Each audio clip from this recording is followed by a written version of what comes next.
marvelous introduction.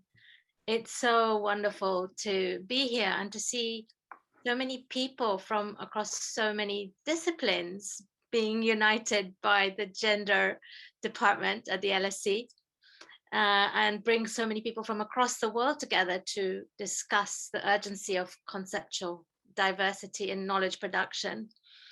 I'm really grateful to all of you organizers who have put this workshop together. Conceptual diversity is something that my foremothers and forefathers have long been advocating for and doing, really, ever since the foundation of my disciplinary home. But, you know, our concerns are often considered very remote, exotic, even tribal, at least restricted to our small, peculiar disciplinary tribe. So it's actually wonderful to see them being taken seriously much beyond our discipline. Yeah, you may have guessed, I'm an anthropologist. Let me introduce myself. I'm Alpa Shah. I'm an associate professor of anthropology here at the LSE. I was trained here at the LSE in those very kind of old-fashioned methods of anthropology pioneered by Bronislaw Malinowski, the Polish-born anthropologist, or the Polish, rather, anthropologist, of conducting very deep, immersive fieldwork with several years of participant observation amidst the people you're studying, learning their languages, living as one of them. So the very premise of this kind of deep ethnographic research is to challenge our own perspectives and knowledge of the world by learning from, being, and acting with others who are very different to ourselves. Usually people that have been ignored, marginalized, or silenced, the most of the world that is the focus of this conference. So conceptual diversity is actually part of the architecture of good ethnographic research, but the premise is wider still and extends to how the world is perceived and life lived. I'll turn to this last issue later. First, to give you an example of a debate that long dominated anthropology, which emanated from the observation of early anthropologists Franz Boas and also Benjamin Worf and Edward Sapir. So they basically showed that Eskimo languages have like an unusually large number of words for snow. So they noticed that we have the same word for falling snow, snow on the ground, snow, which is wind blown. But for the Inuit, it was unthinkable to call all of this snow. So all of these different aspects of snow, or falling snow, slushy snow, so on, they're actually essentially and operationally different. So they had different names, but those different names represented something very different. So they argued that this mattered because a language's vocabulary affects and reflects our worldviews. So the language you speak determines what thoughts are possible and what things cannot be thought because your language lacks the words. Now, this has since been called the Sapir-Whorf hypothesis, and there's been huge debates, about its validity, and I don't want to go into all of that right now, but I bring this up to show how serious the issue of conceptual diversity has been in the past within anthropology. So even though much of early anthropology was tied up with colonialism, and even though it was to a certain extent a handmaiden of colonialism, the relationship was by no means straightforward, as its methods and therefore conclusions can actually be deeply anti-colonial. So today, we live in a world and a university which is dominated by hard science, big data, econometrics, regression analysis, algorithms, and this is taking over even sister disciplines of subjects like anthropology, for example, sociology, political science. So it's so refreshing and hopeful to see a different approach being opened up here in this conference, one that questions and challenges the very terms of the debates that much of the university operates through. And that does this through involving scholars from around the world and in different languages. So today in the opening panel, we have scholars from Pakistan, Ireland, Peru, and the LSE. To me, questioning the very terms of concepts and widening the possibilities is not just a question of democratizing and decolonizing knowledge production, questioning knowledge hierarchies and the unequal political economies of knowledge production around the globe, as important as that is. But in fact, the potential of the premise of this workshop is far more radical, as by opening up different ways of conceiving the world, we also open up different ways of living and acting in it. We allow and give space to alternative perspectives of the world, which may perhaps have enormous emancipatory potential for making a better world. So with this, I invite the speakers of our first panel to share their thoughts on conceptual diversity in the social sciences.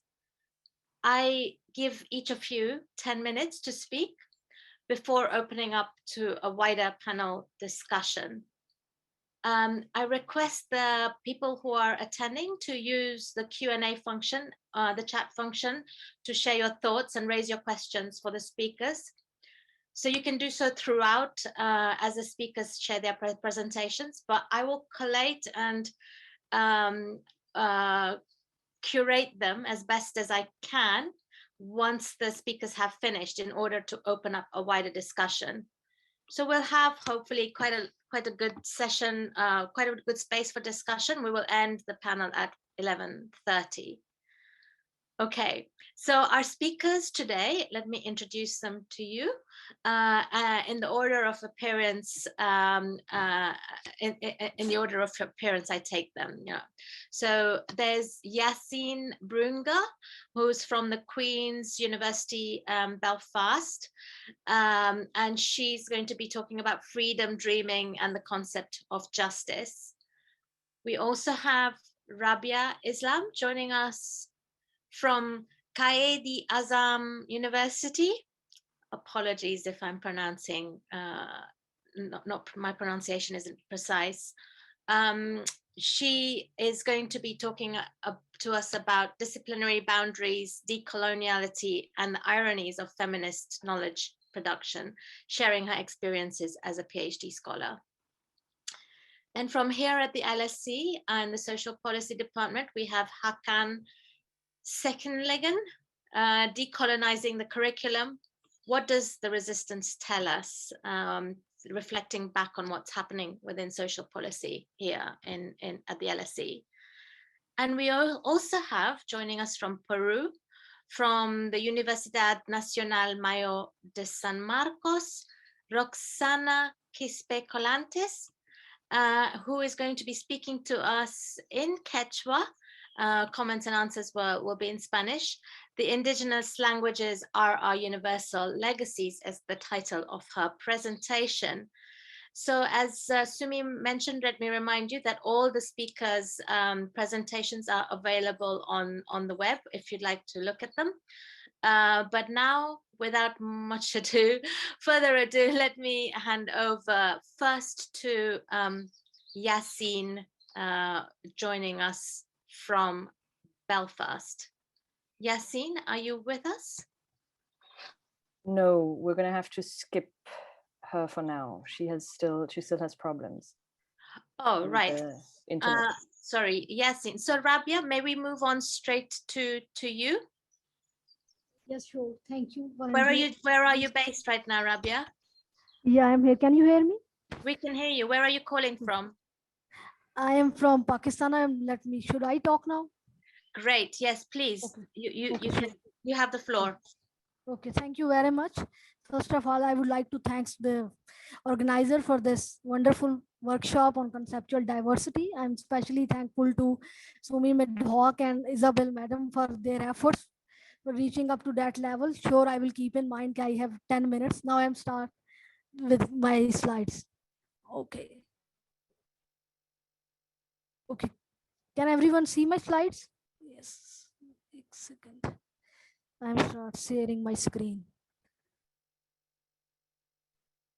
Okay, Ji.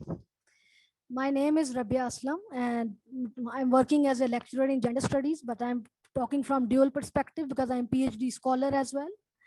The title of my talk is Disciplinary Boundaries, Decoloniality, and Ironies of Hakan Feminist. kani Rabbia, hakan ya Yeah. chachikani. Hinas pakunan punchay rexchimusaikis. Okay, my title of my talk is outline of talk is lived experiences in different stages. Pampachawaichis, Proposal uyarikushan defense of PhD. What is knowledge? What is feminist knowledge? Disciplinary boundaries and decoloniality in Pakistan. Basically, I want to describe experiential realities and structural impediments and its different forms during the process of PhD, and how does it affect the feminist knowledge production processes in the Pakistan. Because it has been a struggle to get enrolled in PhD sociology in 2018. It is only due to my MPhil degree in sociology. If that had not been there, it would not have been, I would not have been eligible for an admission in PhD sociology in Pakistan. The current slide shows that the scholar is hanging between different disciplines. Being a sociology student in PhD at Pakistan, it's difficult for me to opt some methodology from feminist research and to take some methodological tools from anthropology. I am only allowed to use sociological methodologies. Then next title is disciplinary boundaries. The disciplinary boundaries means in my context that different disciplines restrict one to methodological tools. The sociologists here at Pakistan are less conversant with this idea that feminist researchers did much to deconstruct what they perceive as error or example of endocentric across a range of academic discipline. As sociologist Milan Cantor rightly criticized the endocentric bias by noting how sociology uses certain field defining model that prevent the asking of new questions. Then methodological boundaries mean, again, I would say that how we are restricted to use certain methodologies and we are not going toward other methodological tools. Then I say what are the conflicting rules. As per part of social sciences, as per university rules, I can get enrolled in any teaching course within the social sciences. Yet, ironically, as a sociology PhD scholar, I cannot opt any optional courses from other social sciences. Due to internal policy of the department, they did not allow, okay, you can't opt any course which is offered by anthropology, Pakistan studies might be DSS, yeah, international relation or anthropology. Then the next question is what counts as knowledge production in my context? At different stages of writing proposal to defense in my PhD degree, when I write in the proposal that feminist knowledge production meaning is the knowledge produced on feminist principles, I was being informed that it is sociological research. It is not feminist research. The criteria what is knowledge has to be fall under the realm of sociology. What is knowledge production cannot be defined as per feminist research principles. I was informed that knowledge production mean which is published under recognized journals of our local higher education commission in Pakistan. It means that work by academics who publish with international publishing houses and have written book chapter at national or international levels. It is not considered as knowledge in view of our indicator of academic publication, which are set by higher education commission in Pakistan. The feminist researchers and scholars have called to attention example of endocentric bias within the social sciences. In our context, one has to face a lot of institutional resistance and structural impediments in terms of operationalizing a feminist knowledge production. For to operationalize what is considered as feminist knowledge was also a big challenge. It has been a struggle at different levels. Even during meeting with my advisor, I often had to hear the question, but why do you want to work on this? Moreover, when I argued that I want to utilize participant observation as a technique to observe gender study classrooms to see what kind of feminist knowledge production we are doing in classrooms, it turned out that classroom observation cannot be part of knowledge production criteria as we are not doing co-production in the class. I was informed that only tangible discourses are part of methodology. Observation cannot be included in sociological research because participant observation is anthropological technique. In addition to that, advisors here in Pakistan are limited to conventional methodologies. It was suggested to me that discourse or content analysis of HEC recognized, which is again Higher Education Commission at Pakistan, published article of faculty would be best way to assess what sort of knowledge is going to produce in gender studies department in Pakistan. Then there was again another issue. We are bound to use certain terminologies. I was advised to use the gender knowledge term instead of feminist knowledge because the assumption was that it would be difficult to operationalize it due to diversity and different misconception about it. Gender knowledge means what is produced on the realm of gender. It clearly indicates that feminist knowledge on the basis of feminist research principle is not an avenue academics are encouraged to define because it is considered less worthy exercise in the realm of objective social sciences such as sociology. Lastly, I was informed my research is going to be evaluated by a sociologist as external reviewer, not the feminist. That is why this slide show that decolonization remains tokenism in the context of Pakistan. I intentionally choose this picture because when we do token participation, so it looks like that. And now I'm moving toward why I said this. Because our academia has become money generating enterprise and innovative writing pieces such as critical self-reflection, poetry and digital blogs do not fall under the realms of academic writing. And there's a lot of work on decolonial method done by, started from Linda Smith and now recent work of Kimberly Todd in his book Decolonial Pedagogy. The book interrogates the notion of decolonizing pedagogy in its particular institutions, and it provides an excellent analysis of how people have resisted despite the disruption. Therefore, it takes up the question of how to decolonize system, structure, institution, and education system. And there are too many others, those who work on decolonizing curriculum or education institution. I'm just naming the few. All these authors contribute outstanding analysis of the devastation of cultural tradition, education, and any form of social fabric through the colonial machinery. Many of them went step ahead and offered recommendation on how to decolonize from the colonial master.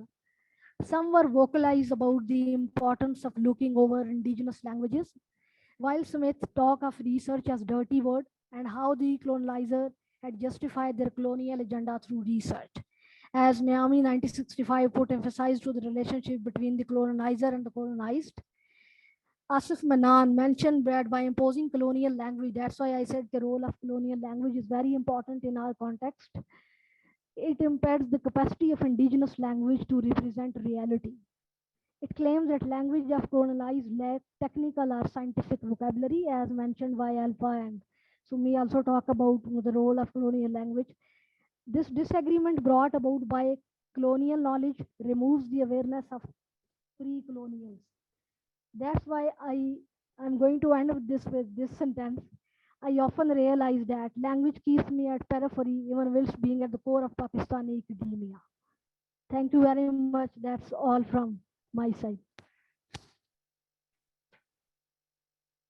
Wonderful, Rabbia. Thank you so much. I think it's extremely important to have your perspectives in this conference. You know, we often just assume because a scholar is coming from Pakistan or India, or they would be then contributing to decolonizing knowledge production. But here in this presentation, you are showing the internal battles that are really very rife and very prevalent, and much of what you say resonates with what I've learned about subjects like sociology in India.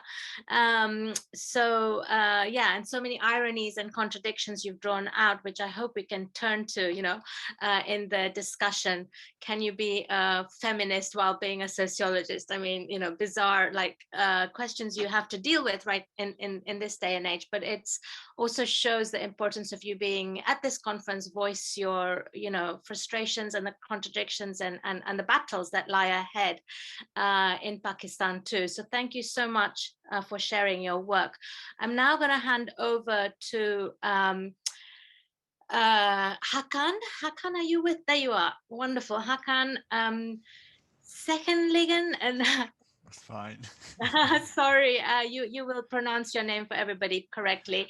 It's great. We'll turn now to LSC, the LSC department of social policy, and a reflection about decolonizing the curriculum from within. So it's really great to now turn back home, so to speak. Hakan, over to you. Thank you, Alpa. And thank you, Sumi and Mary, for organizing this event. It's promising to be great 2 days. In order to keep to my time, I will actually read my remarks, and I think they are within the 10 minutes. So I hope that's okay with everyone. My name is Hakan Seckinelgin, although everyone sort of pronounces it differently, which is absolutely fine by me. Okay, here in this presentation, I look at the reactions to the demands to decolonize our curriculum in my own department at the LSE. I consider some of the reactions from colleagues as resistant to change and argue that understanding this resistance tells us more about the nature of the problem. I use my own academic experience as the basis of this analysis. I've been involved in different aspects of decolonization debates over a decade in this institutional setting. Inevitably, my aim to observe our own experience has a number of challenges, given that I've been institutionalized both early on as an international research student coming from Turkey, and then as a research active academic in this setting.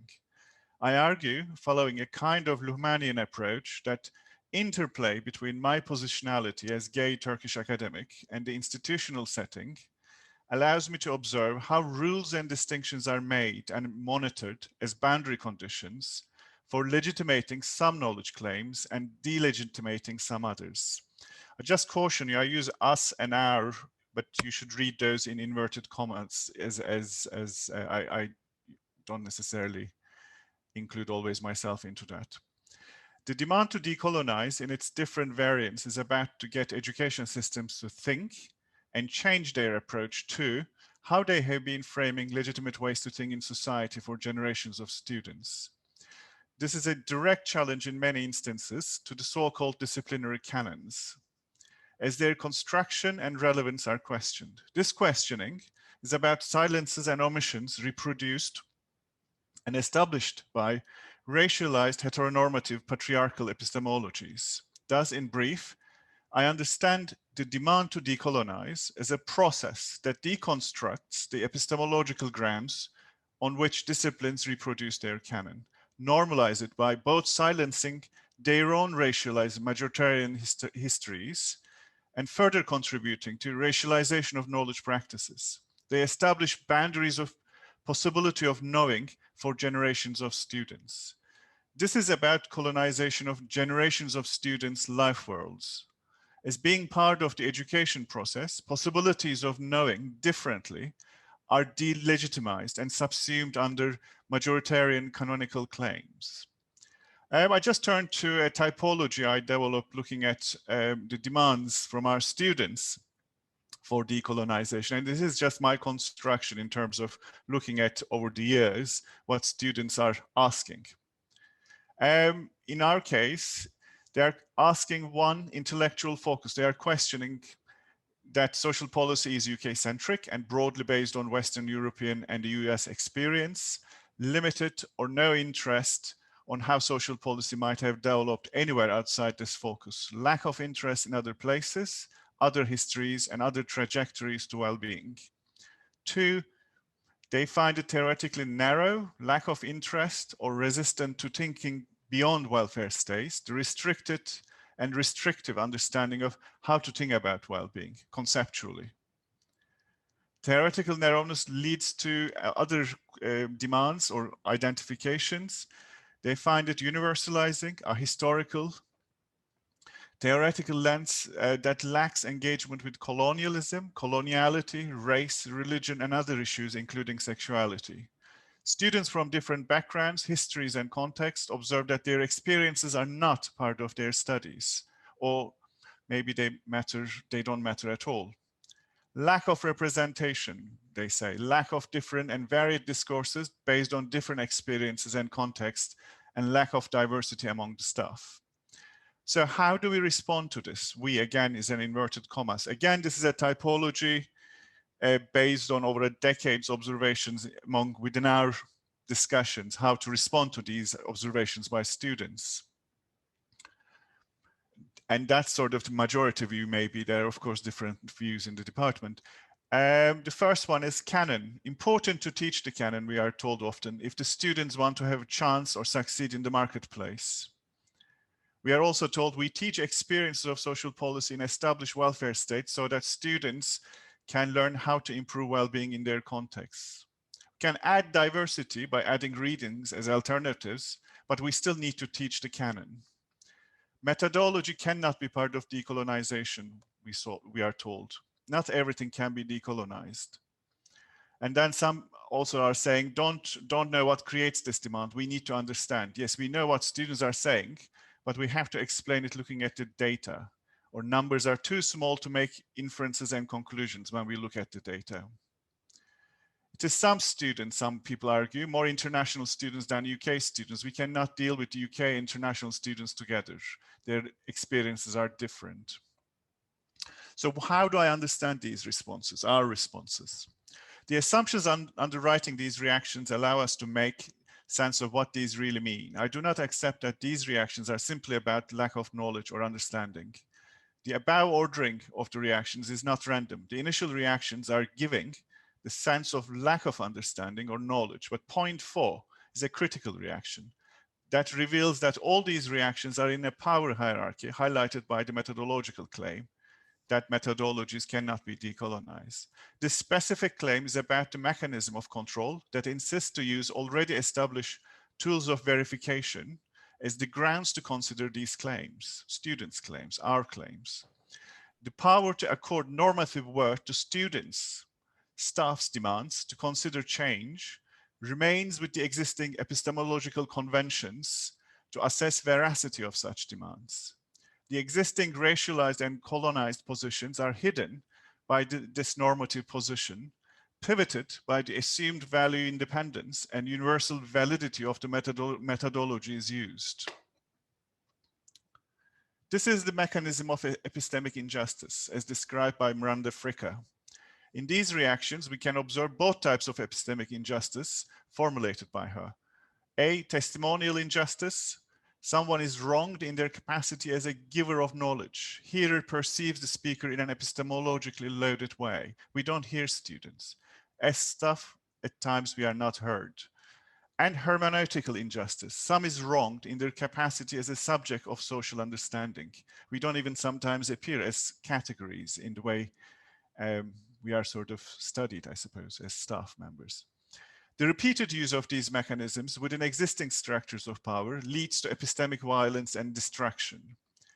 In each case of a demand to decolonize, these mechanisms dismiss a priori the speakers in their capacity to know, as they are perceived according to always already given cognitive repertoires of the addressees. Furthermore, when some of the claims are addressed, this is done by appealing to what hearer already knows on the basis of our research. In a way, for different speakers making demands to have an impact, they have to be part of our research. They need to be part of hermeneutic reduction based on our categories. In this process, what is being further silenced are the lived experiences and different histories of being. The claim to universal knowledge through objective matters in this context further distances these very claimants by neutralizing, excluding their own objectivity claims becoming a part of the critical analysis that would reveal a hidden complicity with the possibility of reproducing of these silences. This is about persistent methodological colonialism that is deployed as a resistance to change and revealing foundational assumptions on being human and conditions of being considered as relevant knowers. This kind of colonialism is operationalized by a claim to value objectivity and its importance for knowing for humanity. This becomes nonetheless a domain of coloniality, as humanity is described according to specific registers that have locations and values, perhaps in a particular Enlightenment tradition. In a way, the intersection between these methodological claims and their legitimacy gestures towards a shared humanity, that we are all contributing to the same humanity. But that humanity is also about a perpetual colonial instance, as that humanity remains defined according to us, and that the rest are expected to take part in it to be counted. The breaking of this needs to tackle what is meant by a common humanity that remains a conditional humanity. So I stop at that. Thank you. Thank you, Hakan. This is a really important presentation, I think, for this conference. It's really enlightening and amazing to understand what's happening within departments, and especially the point of view of students who are fighting for campaigns of changing, forms of knowledge production, which we rarely get to hear about beyond our departmental boundaries.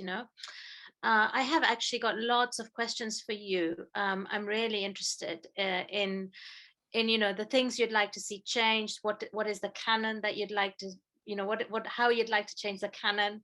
I'm really interested in the question of methodology, and what you'd like to, what kind of spaces you'd like to widen. It's fascinating, really, your presentation, and it calls also for a lot more interdisciplinary dialogue within the LSE, I think, within our universities more generally. But I won't ask you those questions now. Perhaps we can turn to that later, and we move over straight to the next presentation. But Hakan, just before we do that, I just wanted to say thank you. Thank you for sharing so frankly, so honestly, so openly with us these experiences, which are no doubt difficult to share. Same as same in the similar way to Rabbia did earlier. So okay, I hand over now. We're actually. We have Yassin, I understand, has joined us. Welcome, Yassin. So Yassin, you were supposed to go first, so we will hand over to you now before we have our final speaker, who is Roxana. So Yassin, Yassin Brunger from the Queen's University Belfast. Over to you, Yassin.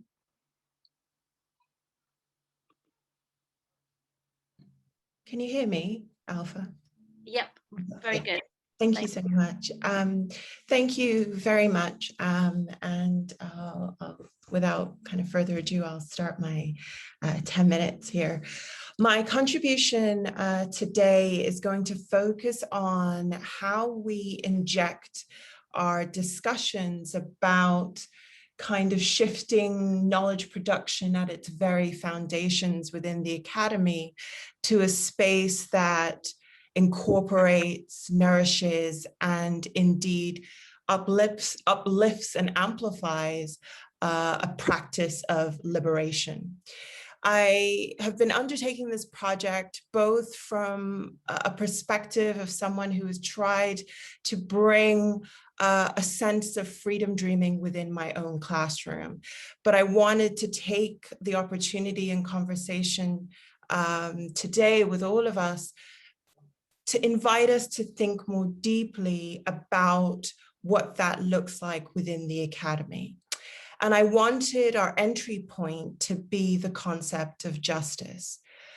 justice in the academy does not exist. And that's perhaps a bold statement to make, but I hope you'd be able to follow my train of thinking as I continue on in this presentation.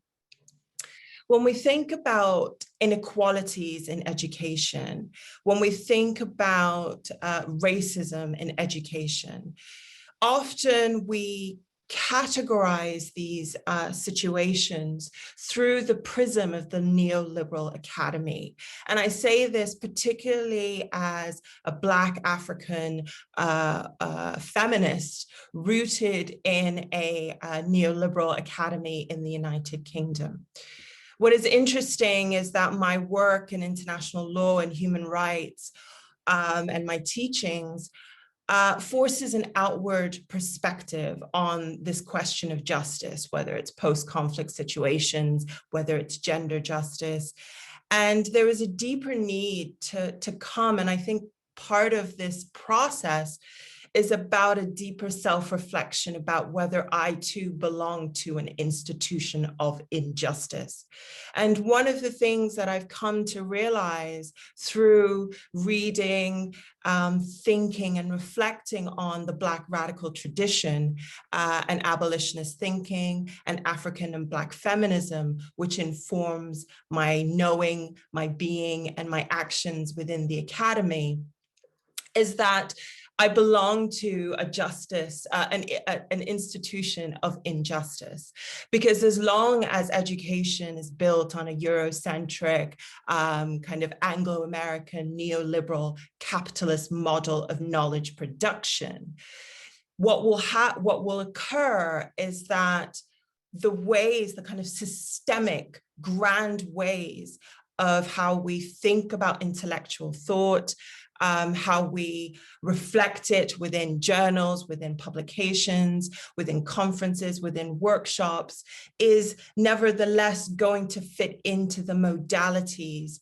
and the ways of conditioning ourselves to behave in the academy. And I say this as well when reflecting and in conversation with students from the Global South, that there's a continual hesitancy to think about how to fit into the academy. And I think this is where my call for us to really contemplate and think more critically about the academy as a space of injustice. And how do we rectify that, change that at a level which is both systemic but also a tectonic in its actions. We want to quake, an earthquake in the academy in order to really, really push for a more transformative, liberatory practice. And I don't profess to offer an example of, the perfect way to do that. It's a transformative project that is a long one. It's a transformative project that connects to different spaces and times and people. And it's one that I think needs for us to engage with in a way that is perhaps different or complementary to the thinkers and ideas that have gone before us.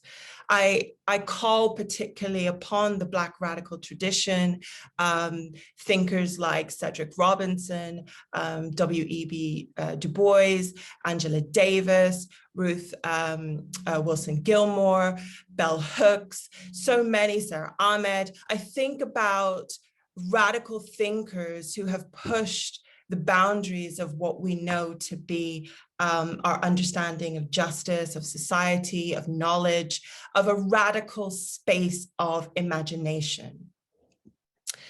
So the concept of freedom dreaming, rooted in the work of Bettina Love, speaks to this. For me, if we are going to look at knowledge production, higher education, the academy, our teaching, our research, our public engagements, our funding, all of it, if we are to look at it through the prism of justice, Bettina Love writes a stunning book about abolitionist teachings, where she talks about freedom dreaming. She reminds us that we have to be thinking about these institutions, but also the practices within it as well. Knowing that we have the possibility and the power and the authority, whether it is given to us by the architectural structures of the academy, the way that we do management, do leadership, do promotion, do a sense of whose idea, who designs the ways in which we set the agenda going forward. So whether or not we are given those powers and authority, we should still be working towards prioritizing an abolitionist thinking that is beyond the modalities of state violence, the police and the prison industrial complex, but to expand that to the question of knowledge production in the academy. So in simple terms, what does an abolitionist pedagogy look like when applied to knowledge production? I think abolitionist teaching for me has helped me reflect more deeply about how the ideas of reforming the academy will ultimately not lead us to a place of freedom, a place of liberation and emancipation for our students and for ourselves. And that is to not only counter what is existing at the moment built on the kind of white neoliberal agenda, where we have, in effect, been part of and created a marketplace of ideas. That sense of a marketplace is something familiar to the ways that the logics of academic practice exist, whether it's the number of citations you have, whether it's particular journals who have a particular impact factor. We've metricized the whole ways, the ways that we do knowledge production and also our teaching. And so for me, abolitionist imagination allows us to really enter into a radical space about thinking about educational sites, such as universities, as places where we want to be fully human. And my colleague who had spoke before me on this panel talked about that idea of humanity, which I share here. That sense that we want to push for an educational practice, a practice of knowledge production that is recognizing the full humanity of everyone. Because until we do that, we are still far away from a place of justice. I think one of the other things to bring to this discussion is how we do that in community. Again, abolitionist pedagogy and particularly the ideas of bell hooks and Bettina Love have inspired me to think about the diverse ways of knowing and the diverse ways of being in the academy. And along those lines, it has forced me to confront what is the realization that as someone who is passionate about international law and human rights, the disciplinary conditioning that has gone on meant that for my legal training, for my teaching, for a very long time, one was confined into this idea that transcending disciplinary boundaries has to be through the modalities of the academy. So again, in the sense of interdisciplinary research, research projects or projects writing together. And that is one way, but I call for us to think of more fulsome ways of doing that, of transcending our disciplinary boundaries of thought and knowledge, because these are things that capture and suppress our imagination. I think one of the last things I want to build on is this idea of where freedom dreaming and the concept of justice can help us root our new ways of knowing and being in the academy. And that means one of the practicalities is that the use of the text becomes one of many, many modes of expression to connect what is knowledge. Knowledge is through music, and that is within law, within history, within politics, within gender studies, that we diversify our ways of what is intellectual thought and how that is reflected. Because in doing that, you start to open up and realize that while you have your quintessential text that one might teach, or your quintessential works, seminal works that one must cite.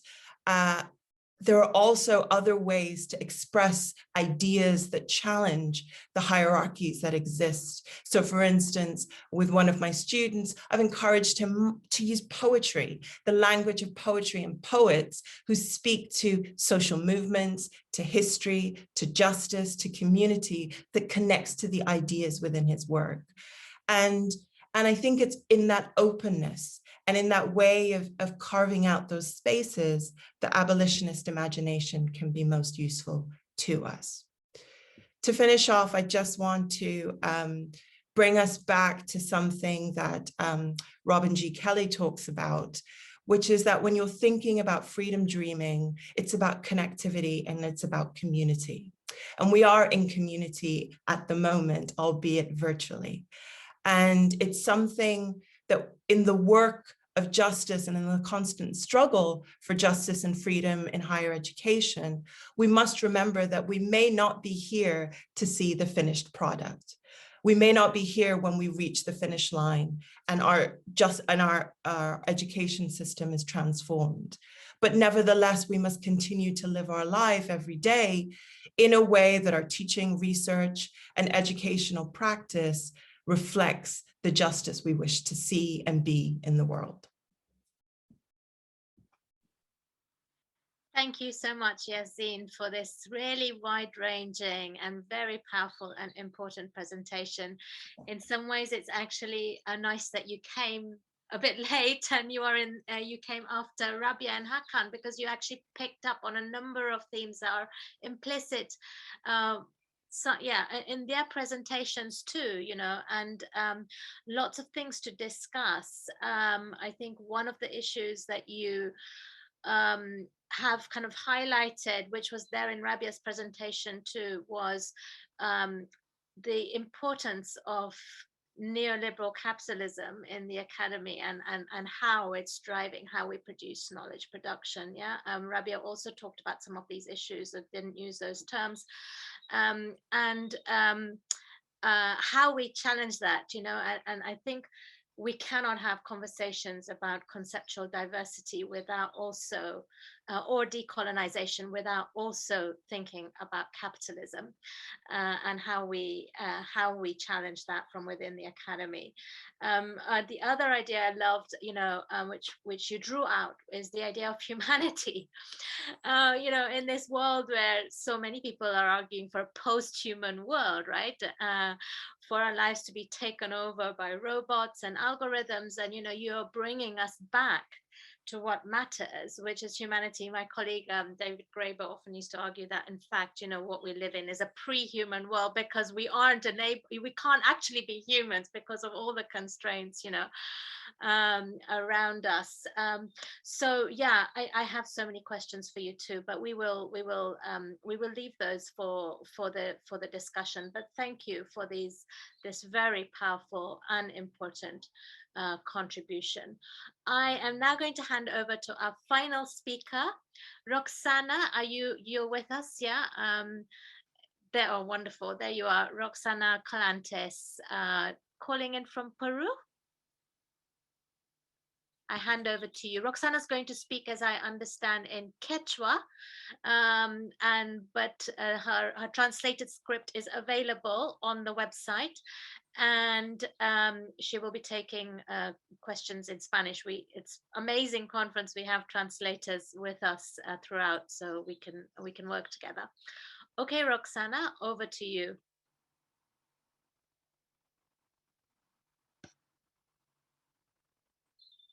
You need to unmute yourself.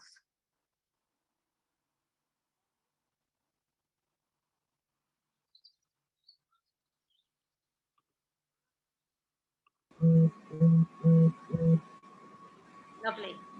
Yeah.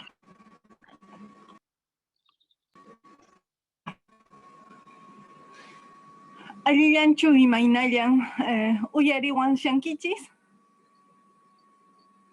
Ari, ya. Alillanchu imaynallan ñaña turaykuna. Sumaqllacha kakuwashankichis riki.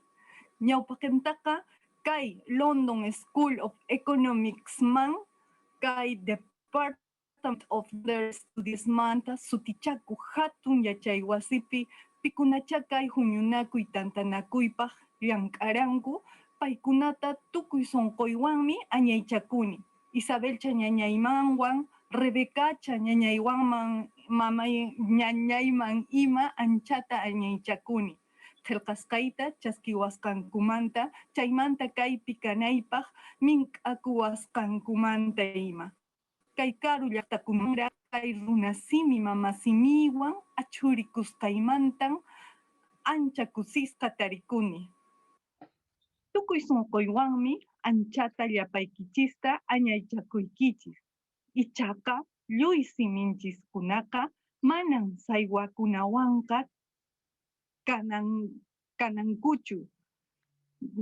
Chakakunata hinan kikin siminchiskunawanmi rimanakunanchispaqqa masqayta atinanchis.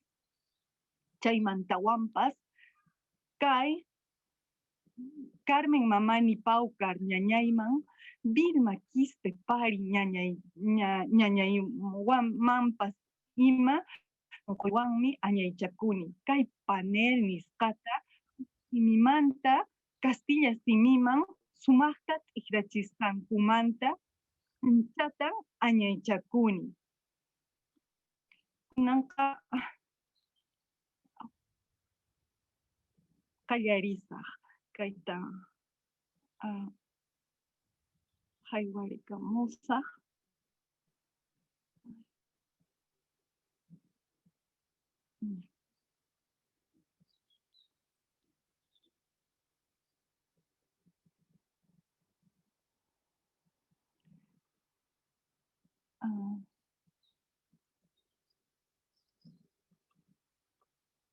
Lluy kikin simikunaqa kallpachachinapaqmi saqiwasqanchismi kanku. Q'uskiynimantan rimasaq, tawa yuyaykunamantan chaypi rimarini. Chay yuyaykunamanta pachan lluy simikunaqa pachantinpi ñawpa machunchiskuna saqisqankunan kanku. Warmikunaq aswan lluqsiyninkunamantapas chaykuna atipakunku.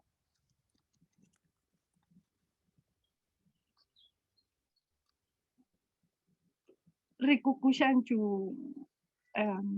diapositivay.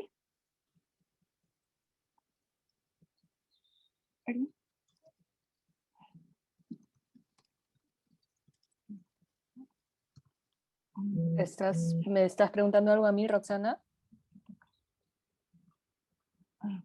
Hinaspapas hawasuyukunamanta hallp'anchiskuna qhichusqa kaqtinchis challusqa kaqtinchispas yachasqa ruwayninchiskunawanmi hap'ishallanchis. Lluy kawsaqkunawan kusqa tarpusqanchis aynimanta pacha.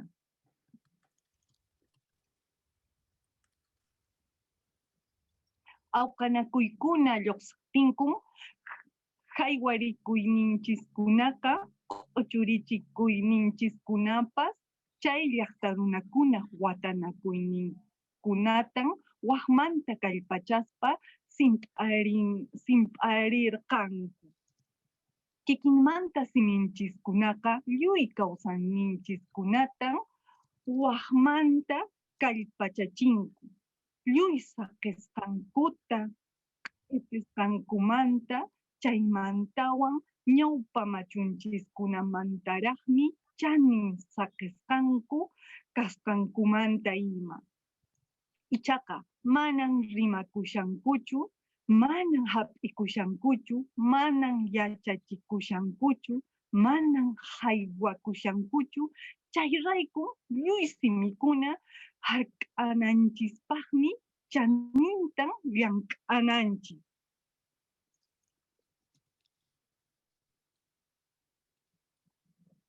Lluy kikinmanta siminchiskunataqa waqmanta kallpachiyninqa yuyayninchiskunatan q'ispichiq nisqaman hamut'aqkunaq manwanpuni apananku. Chayrayku waqmanta kallpachachiyqa manan huk simi kallpachachiyninllachu kakun. Llapan yachaytarpuyninpa taqsimuyuynintiwan ima kallpachachikuyninmi kakun. Ichaqa hatun hamut'aykunaq pachanmanmi itarina, hatun hamut'ayniyuq simikuna hina riqsisqa kanankupaq tanqarinanchis. Lluy simikunaq atiyninkuta hina qhawarichispa, llapa taqsimuyupi kaq yuyaykunaman haywarispa. Cuscomanta warmi runa hina ch'usaqani llaqtaypin runasimiytaqa yachariruni. Acomayu llaqtaypipuwan hasta rimaspa. Cusco llaqtapiqa ñawpa willakuykuna kawsashallaq hina kaqtinkupas, lluy yachaytarpuykuna kashaqtinkupas, lluy simikuna kaqtinkupas, Castilla simiqa lluy yachay wasikunapi yachachinapaqmi llapanta qataspa tarikun. Runasimiqa wasi ukhukunallapaqmi rimanapaqmi tarikun. Chaywan ima haq'ichaymanta pachan Cusco runa hina wiñaspa llapanmi ch'atasqa kashan nispa chayta yacharimuyku. Aynimanta pachan kawsayqa alcharikun nispa. Yanantinkunamanta pachapas kawsayqa alcharikun nispa. Lluy kawsariq tantanakuyninchiskunaqa kuyakuymanta pachan kakunku. Aswan ukhukunamanta pacha waskhakunata hina siminchispi haywarikuyninchiskunapi kawsayninchiskunapi ima ruwasqanchismanta kanku. Pachamanchisqa mamanchismi kakun. Apunchiskunapas kikin ayllunchiskunapi taytanchiskuna hina kanku. Chay yachaykunawan Cusca, chay nunankunawan Cusca mosqoyniypi hap'irani. Chaymanta hatun k'uskiyniyta mamasimiypi ruwarqani. Cuscomanta illkuwarakaq harawinkunamanta pachan huk hamut'aypaq haywarikuyta ruwarqani. Payqa Aranguamampas haykurqan, Harawimanpas haykurqan, lingüística nisqamanpas haykurqanmi. K'ana llaqtakunapi huk llaqtatapas payqa paqarichirqan.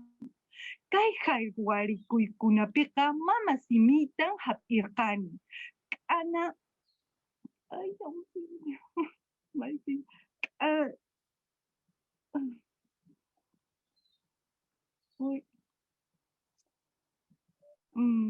mama simitan hap'irqani. Intenta nuevamente, solamente quería, sorry, for everyone listening, please download the transcripts on the website. They're on the website. Ok, sigue Roxana, disculpa. Puedes compartir de nuevo comparte de nuevo. Oh, a ver, Maipin kasharanchi, kaypi. Rikukusha? Rikukunchu?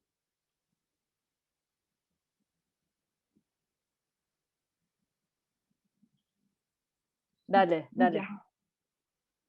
¿Sí se ve? Sí. Ya compartí, ya. Kay harawikuna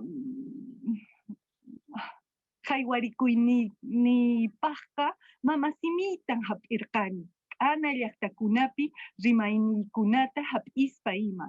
Lluy yachaykunata maskaspa ima. tukuchikuymanta pacha, harawimanta pacha, pinkaymanta pachamantapuan aqllayta atiruni. Chaypin tawa harawi sonqokunata tarispa, chaypi willasqankunata limpinkunata ima yawarpara patarapi huñunachispa.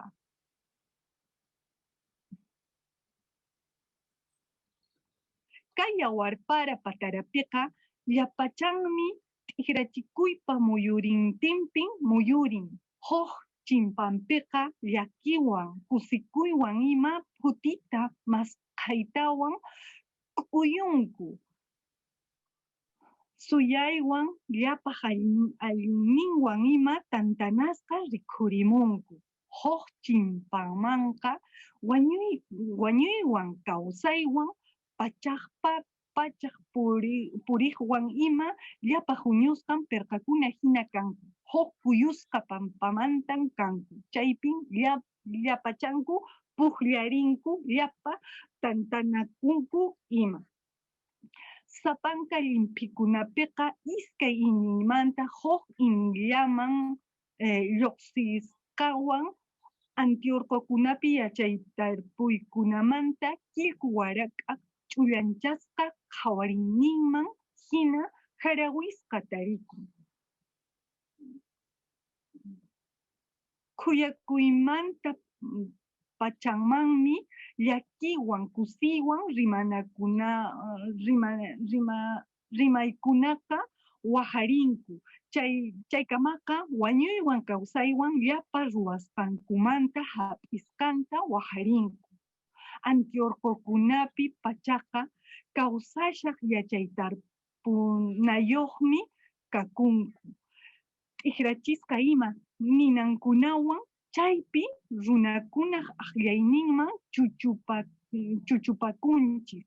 Yawarninchismanta saruchakuymanpas chuchupakunchismi. Hawa suyukunaq wañuyman sanampasqata saqisqankuwanchistan chuchupakunchis ima. Chay raykum yanantinkunawan kusqa ayniqa kawsashallanmi. Lluy rimayninchiskunawan, lluy llaqtanchiskunapi ima kawsashallankun kunankama. Chaymi kay llapan llaki, kusi, wañuy, kawsay, yuyaykunaq hunt'achikuyninkuqa llapachanchispan kakun. Llapachanchispaqmi saqisqa tarikunku.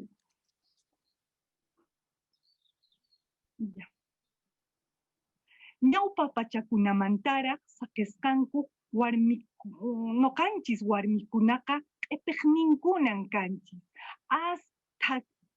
Thakikunatan ruwakushanku. Kikin llaqtakunamanta warmikunaq al aire ruwaykunaman haykuyninkuwanmi chaykunaqa atikushanku. Hatun yachay wasikunapipas astawan kikin llaqtakunamanta warmikunaq haykuyninwan ima llapan atikushanku. Jovita Vázquez shipibo konibo simipi rimaspa k'uskiyninta hark'achirqan. Mary Fasadi, Asociación de Medicina Ancestral, Comando Matikuqpa paqarichiqnin hina kaspa. Runasimipi takiq, Renata Flores, sutichasqa warmiwan ima. Liz Camacho, runasimipi yachaytarpunchiskunata redes sociales nisqapi qhawarichiq warmi kaku. Ashka huk warmikunawan kushka, paykunaqa imayna kay Perú suyumanta warmikunaqa lluy ruwaykunaman haykuyninkuta qhawarichimunku. Lluy kikinmanta siminchiskunaqpa apusqachayniyuq warmikuna kaspanku. Ichaqa llapa llaqta runakunaq kayninchistan haykuyniykichistan mañakunchis. Chay kikinmanta sapinchiskunata khuyakunankupaq. Chayllawanmi pachanchispi riqsikuyninqa allinyanman.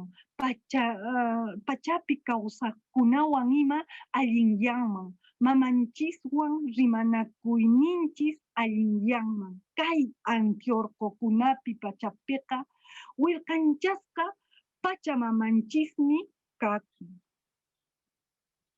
Kay kamaya rimarisa. Muchas gracias. Thank you very much with all of us. Thank you, Roxana, so much. Yeah, so important to keep indigenous languages revived, keep them going, and as you said, I mean, it's not just because of tradition, but because they open up completely different vistas onto the world. And I think that it's so significant that this conference has you here speaking in Quechua, and also translator here with us today, because in fact the world that we're living in here in the university system is going in completely the opposite direction, right? Because as when I was a PhD student, it was possible to learn Quechua. Our PhD students could have access to ways of learning Quechua here in London. We had the Institute of Latin American Studies, which was housed within the Senate House. But that has still, that has been closed, and equally, if you were working in South Asia, you had access to so many different South Asian languages that you could learn at SOAS. But with the same neoliberal structures of the university, the changes that have come about, what has been cut, the cuts have taken place first and foremost in the languages. So now at SOAS, it's the possibility of what you can learn is very small, and other institutions like the Institute of Latin American Studies, which really prioritize some of the agenda that you have suggested today, have been closed down entirely or amalgamated into another institution where they will have less power. So thank you for bringing your perspectives to the table too, and this important presentation to us. Okay, I would like to open up the floor to questions. So if the people who are listening, or panelists too, who may want to ask questions to each other, please could you write your questions in the chat function, using the chat function or the Q&A function. There's a Q&A function as well. I would be grateful to have your questions. Okay, while you're gathering your thoughts, I guess I have a general question to all of you. I'd be very interested in knowing, we often go back to, when we're teaching about decolonization, we often go back to Audre Lorde's old, like the very, very massive, what she said about the master's tools dismantling the master's house. Is it possible to dismantle the master's house using the master's tools, right? So is it, what are we doing here in the academy? Is it possible to have the projects that you have suggested, that you are asking for using the master's tools? And I'm really interested in how, you must all have reflected on this in deep ways. Yassin, you said some really interesting things about, almost like suggesting that what we need is a prefigurative politics, that we, keep the revolution burning from within. I mean, you've clearly thought about some of these issues. How can you change the structures from within? I'm really interested in the thoughts you've had on this process. I'm sure Hakan, Hakan, sorry, you've been thinking about this too. So yeah, I'd love to have your thoughts on this. And if so, how would you change the canon? Do we change the do we challenge the idea of the very idea of the canon itself? Hakan, I'm really interested, especially in what you have to say about this, because you had specific points about the canon and methodology. You know, what are the methodologies we use? Yassin, you already mentioned, you know, going beyond the text. I'm interested. Rabbia, you mentioned the tensions you had in using participant observation in as part of your techniques, your methods.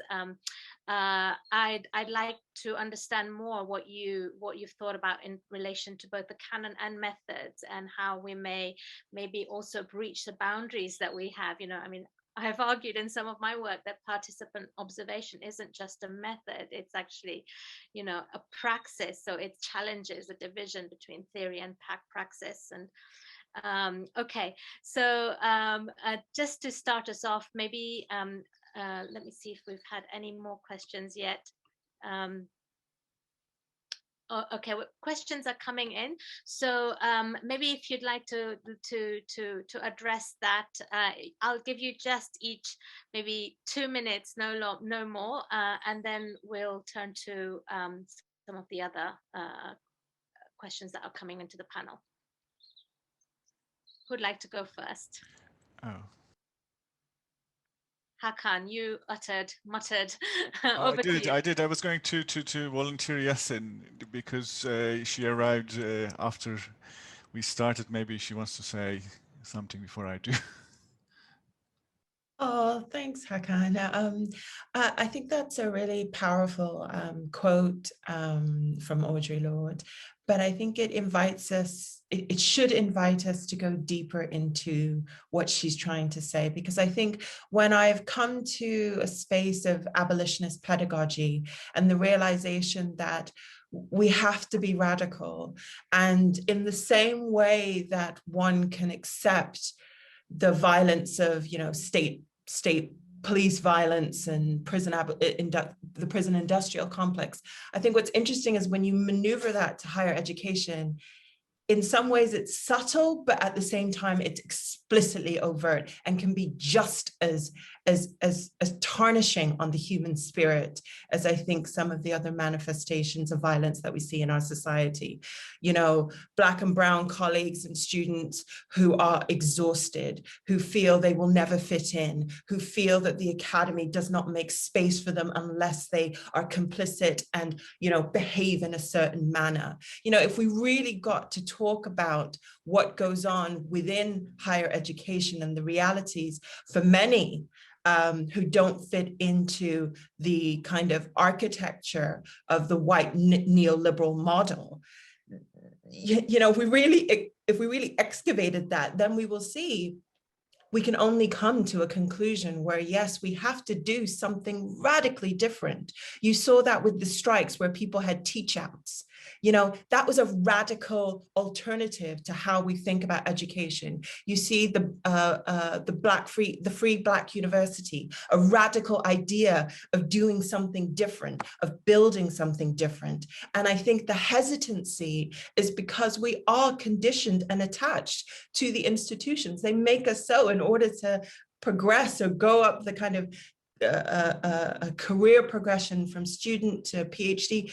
So in effect, we're sort of tied to them. And the call within abolitionist pedagogy is to unveil that and to see that for what it is, that we are shackled to the institutions that are sites of injustice, built on neo-capitalist logics of institutional whiteness. So I think, why am I being shackled to this? You know, why am I trying to reform this? The call is to do something radically different and create that.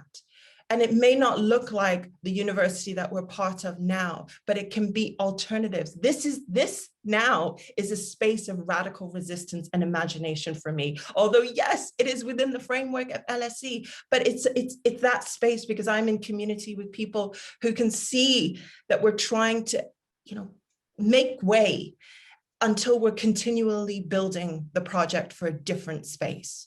Yeah. Brilliant. Hakan? Thank you. It's very powerful. I I also want to suggest, I mean, I use Audre Lorde's Tools Masters House nearly constantly with my students. It's just, I find it powerful, but also it's very interesting to get them to think beyond what they're learning. What is this for? Why are you trying to be educated? What is education for? Is it for liberation, for solidarity, or just becoming part of a cog in the neoliberal mechanism, which you just carry on doing what you always done? So in that sense, I find it very powerful, but also I sometimes reflect on another one of these statements by someone else. And that someone else is a white, I think, Austrian Vienna Circle character from a long time ago. Not very pleasant, I gather, but he talked about building a boat as we are sailing, and as a boat being constantly built as you are on the sea. And how do you, of course, what that means, we have to be afloat, but also change the shape of the boat as the sea changes to a degree, and use the materials we have. So in some ways, being against the canon doesn't mean that I just am sort of saying, okay, let's burn the libraries and then just create new libraries. I mean, that's not really what I'm talking about. It's just that kind of decentering the claims made by using, canonizing essentially a certain way of looking at the world. And that act, you know, the canons are produced as an act to canonize certain ways of looking at the humanity, the people, subject matter, etc. So the issue is, how do we decenter that? Because even if we take those canons or the books or whatever the material used for canonization, they have sources which are outside what they claim to be, where they claim to be located. And how do we create conversations between those sources? And maybe also think about, if they were not canonized and restricted in the way they are used, what kind of progress, what movement they would have had, where would have they gone? And I think this is quite important, because it's a certain, I mean, we create canons and then we just sort of believe in them as if they are theologically given. I mean, it's just a bit odd in terms of the totally remove our own agency on the basis of what we create, not to think beyond it. And it's a curious activity for academia, because we're supposed to be critical thinking and thinking widely and broadly. But I think there are two restrictions here, of course. I would just have to say, these are more philosophical and unquestioned ways that inform the way we think, we are taught to think. And one of them, I just have a particular issue, is with the dialectical sort of Hegelian approach. I mean, I think we should really move into more negative dialectics and think around what dialectics do and what it sort of restricts for us, you know, in our thinking. And the other one is the humility in terms of the claims academia makes about humanity from a very particular position, as if we know what it means to be human everywhere and under all conditions. I mean, I think these are really important tools in my own practice. I always ask intellectual humility before people talk about all sorts of other people's lives. I mean, on what basis you find yourself agents of change for people you have no idea about, you never sort of lived in their conditions, or you just, how do we judge? Needs to be questioned, and we judge in each research claim we make, and that judgment needs to be questioned. I don't know whether I answered, Alpa, but here you go. Thank you. Yeah, to me, your answers, your presentation calls for much more interdisciplinary, genuine interdisciplinary dialogue, or cross-disciplinary dialogue. I'm thinking about, you know, the fact that we have development studies as a discipline at the LSE, and that is to deal with, you know, the global South in many ways, actually similar issues to the ones that probably arise in social policy. So it'd be really interesting to compare, see what, you know, and then the points you make about, you know, being with people and, you know, the intellectual humility. Of course, this is, you know, part and parcel of what we have to do as anthropologists. And so, you know, how we may create, you know, how anthropology or development studies, or notions of well-being you brought up in your presentation. I see what Roxana was saying was also pointing to alternative ideas of well-being, and there's this vast literature on happiness. For example, one of my colleagues has been thinking about happiness and challenging the concept of happiness by looking at how it is experienced through lots of different communities across the world. And so I think you're calling for actually maybe uniting forces with people across other disciplines too, in order to reshape what's going on back at home. But Rabbia, I think there are suggestions of that too in your own presentation. What your reflections would be? Yes. Yeah, definitely. Thank you very much for asking. As you already mentioned that participant observation and how we are going toward against the canon, I would definitely like to say that, because I am talking from dual perspective, being a PhD scholar and as a teacher in gender studies department, and the field gender study is an emerging field, but still it is Rabbia, we've lost you. my departments, which were established in different cities of major cities of Pakistan. One is Department Balochistan, Peshawar, Lahore. There are cities within Pakistan. But this discipline has already the issue of visibility, how it is being considered. Sometimes the people think it should come under humanities to get recognition as acknowledged. Social science field is also a big challenge in our context. In my personal capacity, being a scholar, if I'm trying to go against, I'm trying to hit the conventional methodological tools, then I would say that I'm trying to employ different techniques from anthropological press, with feminist lens. But in my personal capacity, from since last 1 year, I'm trying to resist, because as a PhD candidate as in Pakistan, I have to, this is minimum requirement, I have to publish one article in HEC recognized journal, and the journals are now getting money. As I said, academia has become money generating enterprise, and I am unable to publish since last 1 year because I'm not paying money. And this is my ethical, I can say, stance. Being a researcher, I feel that when I am putting my labor, I'm doing intellectual work, why should I give some money to publish it? Because I have less networking within academia and all that. So in personal capacity, I'm trying to resist at some places, but at least at the end of the day, I have to get my degree as well. So I have to do some adjustments with the divisor as well.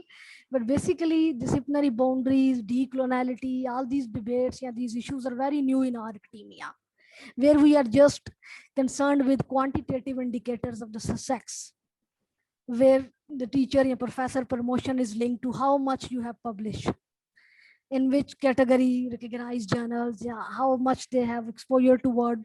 But I try to talk to blogs. I write for blog and I write for sometime newspaper as well, which are non-traditional method of writing in our context. So I would say that as participant observation, and it is very interesting for me to observe classroom of gender study, what we are doing in terms of, because we also teach Western theories, because definitely when we taught feminist theory and other concepts, but we decontextualize them in our own perspective. We try to give them local perspective, but we are already using Western theories and already to produce material by the global North. So I think to know multiple perspective is important, but how much I can resist within the academy where everyone is part of that rat race. So we are trying in our capacity, because I belong to the place which is known for diversity, and my gender studies department gives space to raise voice. We try to do much we can. I don't know. Hopefully, I answer your concern. Yes. Thank you so much, Rabbia. Roxana, I hand over to you for your reflections. Perhaps, Alpa, we can pass on a couple of the questions that have been coming in for Roxana. I had a general question, but I will turn now to the more specific questions if Roxana would like to have a bit of time. So I'm going to take a couple of the questions, which again are general questions, which address what all of you have been talking about, because we have to stop at 11:30. So there's a number of questions which are to do with the relationship between the academy and activism. So and the relationship between the academy and activism, right?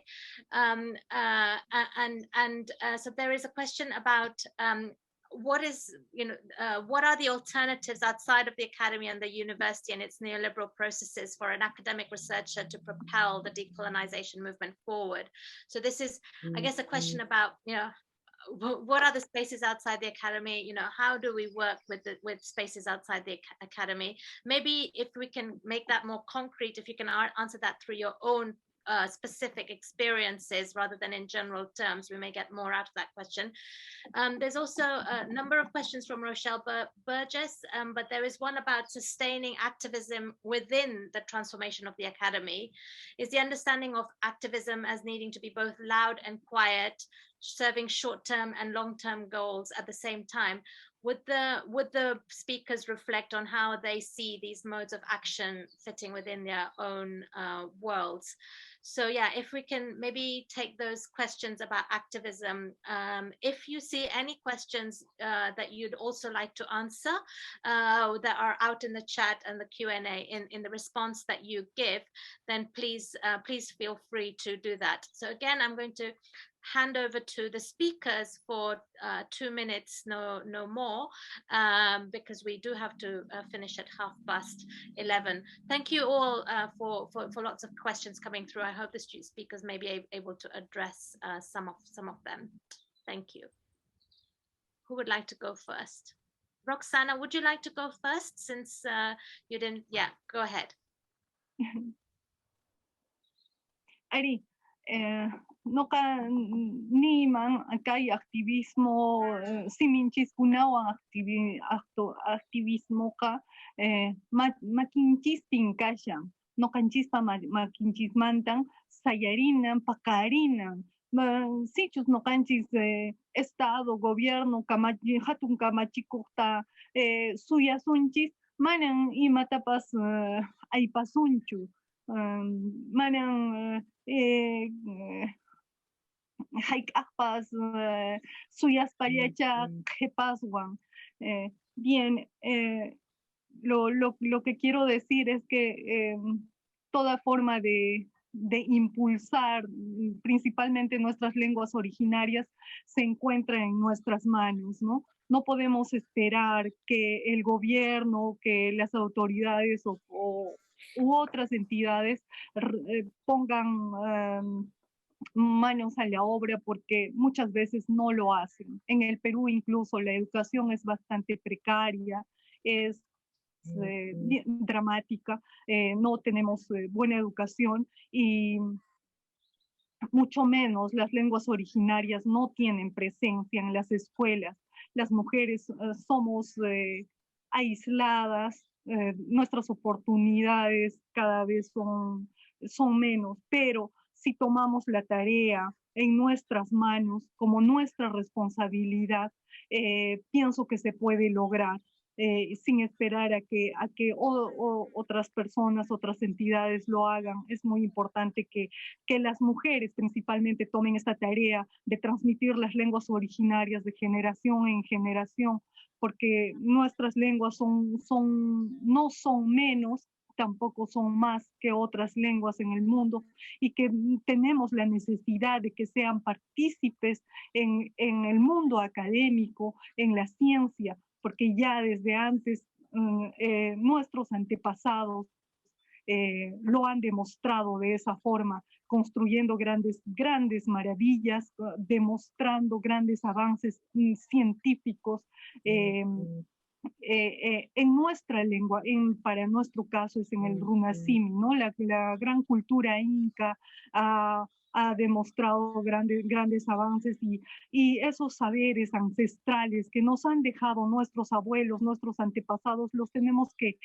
seguir perennizando y seguir transmitiendo a las nuevas generaciones para que se hagan también cargo de esta difícil tarea, pero que no es imposible.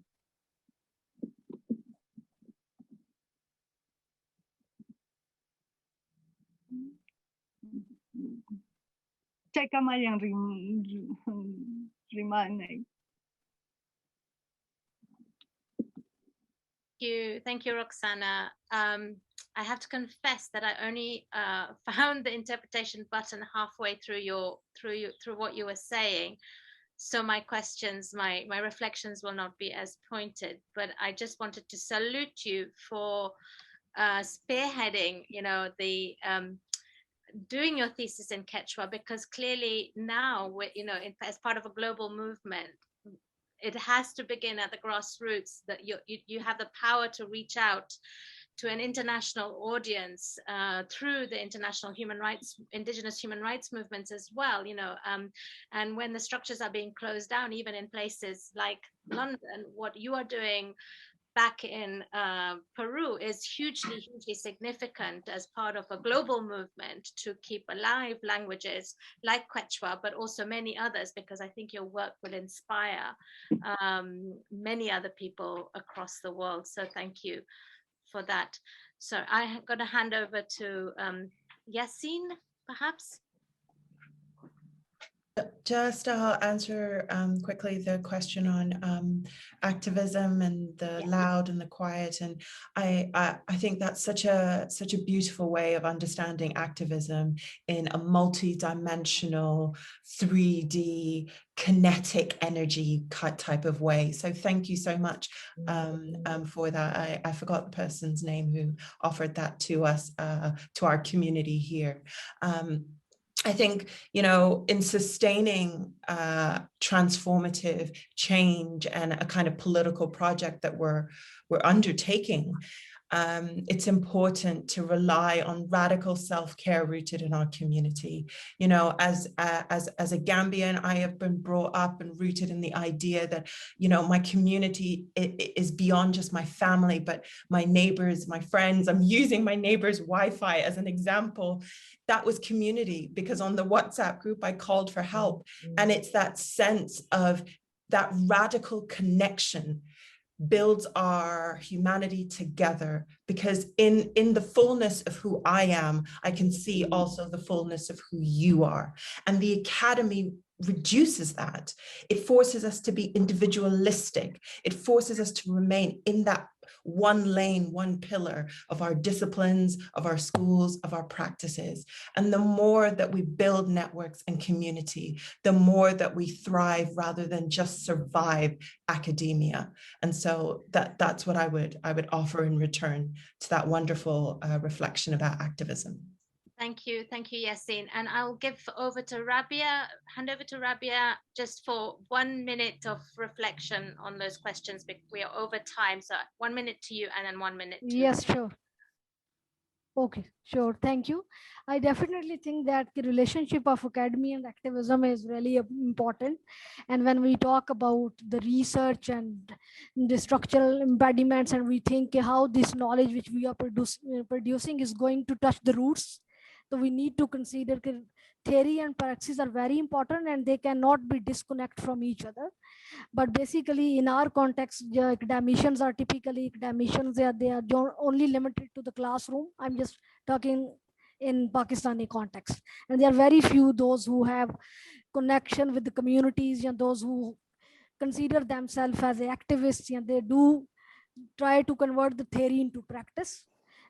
But I do believe until or unless theory is not being materialized, it is not going to change anything.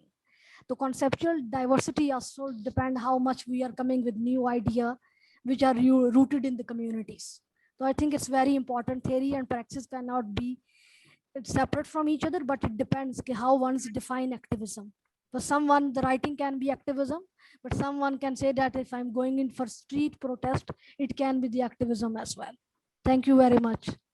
I'm not taking enough time. Thank you, Rabbia, and Hakan for the last word. Thank you. I'm hoping that's the last word, probably. But I think this activism, I believe networks across the society, inside and outside academia, are really important to be able to actually act on things. But also, I don't think institutions, organizations usually change because people are demonstrating in front of them, and there has to be internal dissent and also challenge brought on the organization's institutional values from within those systems as really important. And that's, I suppose, our role is that, being in academia. And also, I really like the idea, and I entirely agree with the loud and quiet ways of being activist. I think probably quiet way of being an activist is just doing our work, what is expected of us in terms of teaching in the classrooms in a certain way, and maybe changing the way people, students, our generations of students think differently. And I think that's really important in terms of activism, together with challenging the systems within which we work. So I stop at that. Thank you. Thank you. Couldn't agree with you more, Hakan. I want to thank all our wonderful panelists for an incredible panel, sharing your thoughts and reflections. And I think for really creating quite a radical forum for rethinking what we do in the university. And yeah, just also thanks to all the attendees and the wonderful questions we've had. I'm sorry we haven't had a chance to answer all of them. And above all, of course, thanks to the conference organizers for this path-breaking workshop and bringing us together here today. Thank you, everybody, for coming.